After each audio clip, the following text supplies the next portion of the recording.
Greetings and blessings, dear friends in the Spirit 111. It's Eddie Luisi. How are you? How was your week? I pray it went well, and I hope you have a wonderful weekend, or whenever you're watching this video, I hope you have a wonderful week ahead. Today's theme I'm calling Tend Your Soil / Soul. It's an interesting one. I think you're going to like it. This is Season 3, Episode 12, recorded on March 20th, 2022.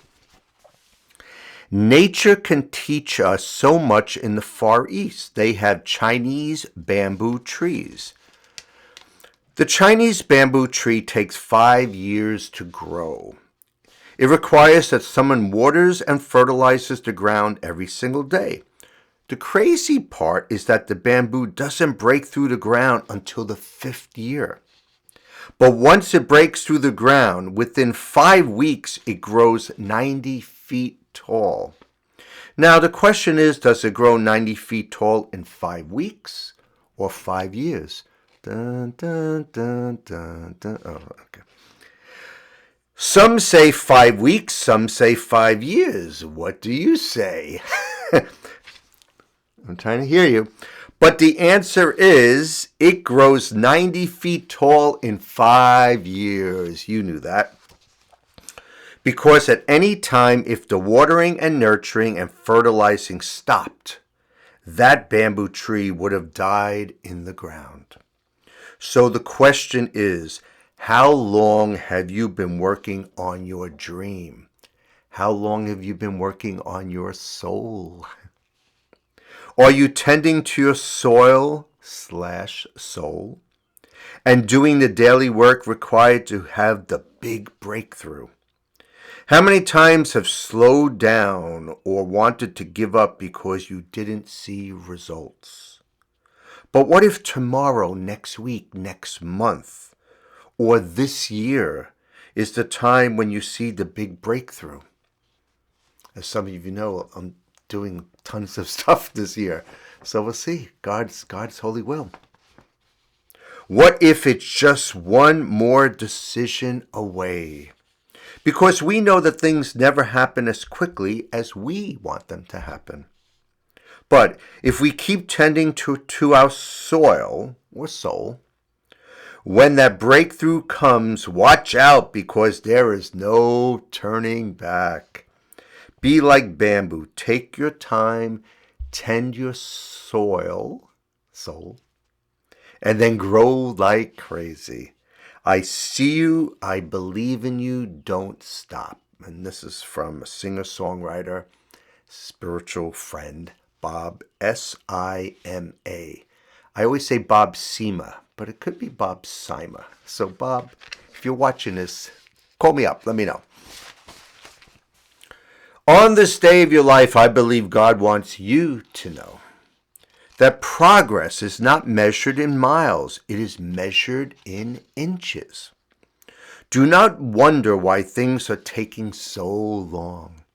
In fact, everything is rolling out exactly as it needs to, using not a minute more than perfection requires. Rest easy and be at peace. Life is working its magic even as you take your very next breath. There, see, you could almost feel the perfection, couldn't you? Love, your friend, Neil Donald Walsh. Now I'm going to read something from the Tao Te Ching of Lao Tzu. And usually, if I find a nice reflection poem, I save it to the end, but I found 2, so I'm going to read them both today. What has equilibrium is easy to maintain. What hasn't begun is easy to plan. What is fragile is easy to shatter. What is small is easy to scatter. Deal with things before they arise. Cultivate order before confusion sets in. The greatest tree springs from a tiny shoot. The tallest towers built from a pile of dirt. A journey of 1,000 miles begins at your feet. Interfere with things and you'll be defeated by them. Hold on to things and you'll lose them. The sage doesn't interfere, so he doesn't fail. Doesn't hold on, so he doesn't lose. Because projects often come to ruin just before completion, he takes as much care at the end as he did at the beginning, and thereby succeeds. His only desire is to be free of desire, fancying nothing, learning not to know, electing not to interfere. He helps all beings become themselves. How beautiful is that? I love that. From Daily Practice, Sacred Reading and Meditation, the One Spirit Learning Alliance. To nourish the soul means to become kinder, more compassionate, wiser, and more loving, often through making of difficult choices that foster growth rather than safety. And that was received from Joan Borisenko. From dailyword.com Unity. Life. I cherish my life and make the most of it. My life is mine for the making. I choose how to direct my energy, and I focus on how to prioritize my time. I expect good things to happen, but I am not derailed if they don't. I look for whatever I can learn from my struggles. I apologize when warranted, and I stand up for myself when I need to. I seek to learn and grow from unwelcome experiences. I take time out for fun and simple pleasures daily. I treat my body like the temple it is by eating nutritious food and getting good exercise. When an exciting opportunity arises, I seize it. I commit to engaging in the sacred nature of the world, trusting that God within guides my steps, leading me to my most perfect life. And from Psalm 23:6. Surely goodness and mercy shall follow me all the days of my life, and I shall dwell in the house of the Lord my whole life long. How you doing so far? You still with me? Okay, I'm going to read from Science of Mind magazine. It's called Lilies of the Highway. And there's two short quotes. One is from Julian of Norwich. God's goodness fills all his creatures and all his blessed work full, and endlessly overflows in them. And from Ernest Holmes, God is universal presence and impersonal observer, a divine and impartial giver, forever pouring himself into his creation. Driving around the country in spring, I often see vistas of wildflowers, whole landscapes of color and beauty, a veritable feast for the eyes. The rich scenery reminds me of the extravagant abundance of our world, and I give thanks for the limitless bounty of a loving Creator. Thousands upon thousands of flowers. On one trip, I stopped the car to stretch my legs along the side of a highway. As I stretched, I spied a single tiny flower that had burst through a hairline crack in the pavement. I bent over to examine it closely, and there amid the trash and grime of a heavily traveled highway was an exquisitely lovely flower less than half an inch wide. The perfection and delicacy of every tiny detail was a miracle. Here was another lesson in theology from the book of nature. The wholeness of God is truly everywhere. From hillsides ablaze in riots of color to the lovely fragility of a single bloom that would not be obstructed by anything as trivial as concrete. Evidence of God's abundance is always before us if we but take the time to look. And if our source takes such care to create beauty and perfection in a tiny bloom, imagine what care and love it fashions our eternal being. The wholeness of God is ours, free of charge. What kind of concrete keeps us from our full bloom? If a tiny flower can break through its obstacles and insist on fulfillment, maybe, no, surely, we can too. And the affirmation is the wholeness and perfection of life expresses in me as beauty, abundance and fulfillment of my best and highest good. I'm going to just stop for a second. I met a friend through Sherry Thrower. His name is Brian Tucker. And Brian is the owner and I guess president, creative force of Christian Mix 106. I think he's out of Delaware. And we had a Zoom chat the other day, the three of us. And he loves these Friends in the Spirit talks, even though he has a Christian radio station.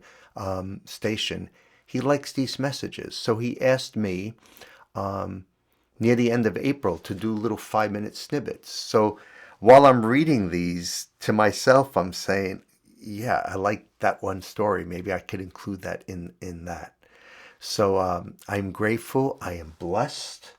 And so good things are happening. And just be aware when your tree, when your flower is breaking through, just have patience.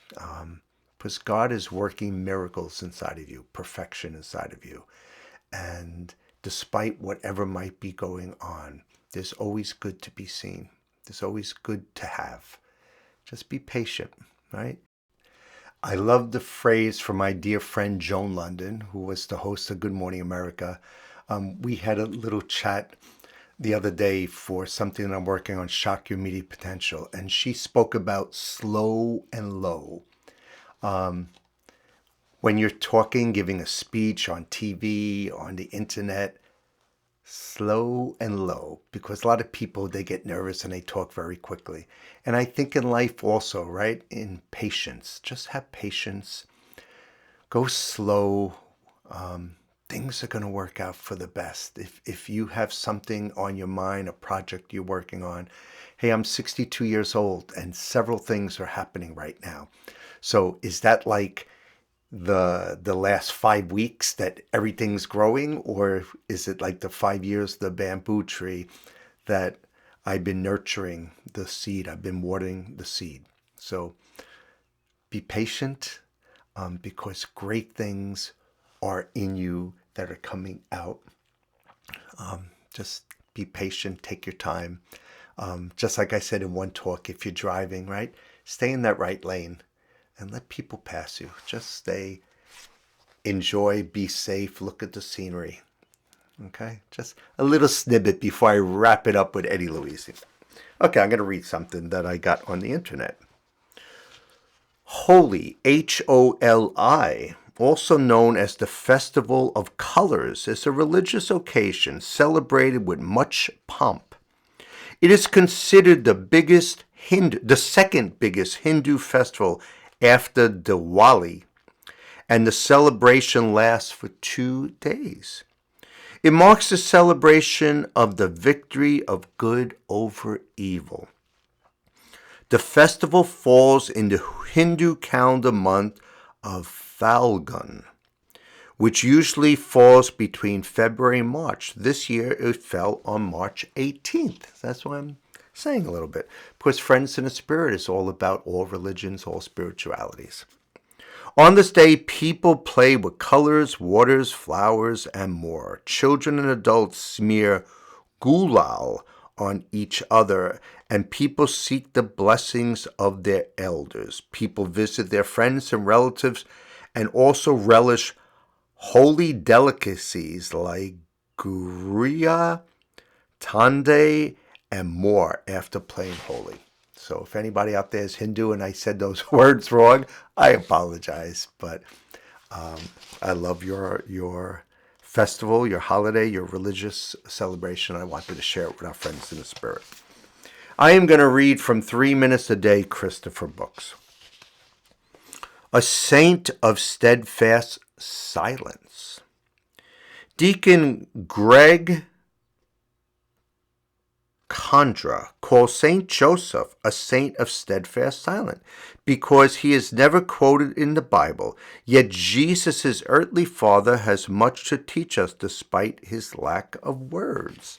And on March 19th was Saint Joseph's Day. My dad, God bless his soul, was Joseph Luisi. In his book, The Living Gospel, Daily Devotions for Lent, Deacon Greg writes a lot of what we need to know can be learned from St. Joseph. Among other things, strive to be righteous. Stand by those you love no matter what. Keep your commitments. Listen to angels. Don't worry so much about the future. Trust in God. Stay connected to your roots. Embrace the journey. Believe that God can be found anywhere, even when others don't make room for him. Don't be afraid to be quiet. Sometimes the silent partner has much to say. You can speak volumes just by being present, being strong, and being a model of obedient faith. For those of us journeying through Lent, St. Joseph offers us companionship and inspiration. He made of his life a prayer and never lost sight of where God meant him to go. May he continue to travel with us and show us the way. And from Matthew 1:24, Joseph did as the angel of the Lord commanded him. And a little prayer, increase my trust in you, Father. All right, so I'm going to end with the Tao Te Ching of Lao Tzu. And remember, I said sometimes I end with it, and I added one in the middle. So now you get two of them. In governing people and serving heaven, there is nothing better than moderation. To be moderate is to follow Tao without straying. To follow Tao without straying is to become filled with good energy. To become filled with good energy is to overcome all things. To overcome all things is to know that all things are possible. She who knows that all things are possible is fit to govern people. Because she is one with the mother, her roots go deep. Her foundation stands firm. Her life lasts long. Her vision endures. So, dear friends in the spirit, 111, wrapping it up with Eddie Luisi. That's me. Our talk today was tend to your soil, tend to your soul, tend to your dreams. Nourish yourself in any way that you need. I don't need to lecture you. You know yourself, you know your body, you know your soul, you know your difficulties, your challenges in life. But be patient. Try each day, each hour, each minute to make a change if you need a change. And if you're on a good path, then God bless you. Stay on that path. Help others. Helping others is always a great sign. There are times, this little room, it's kind of like an office, a music studio. And sometimes I come down here and I'm stressed because there's bills on the table, there's emails to do, there's there's a lot of things to do.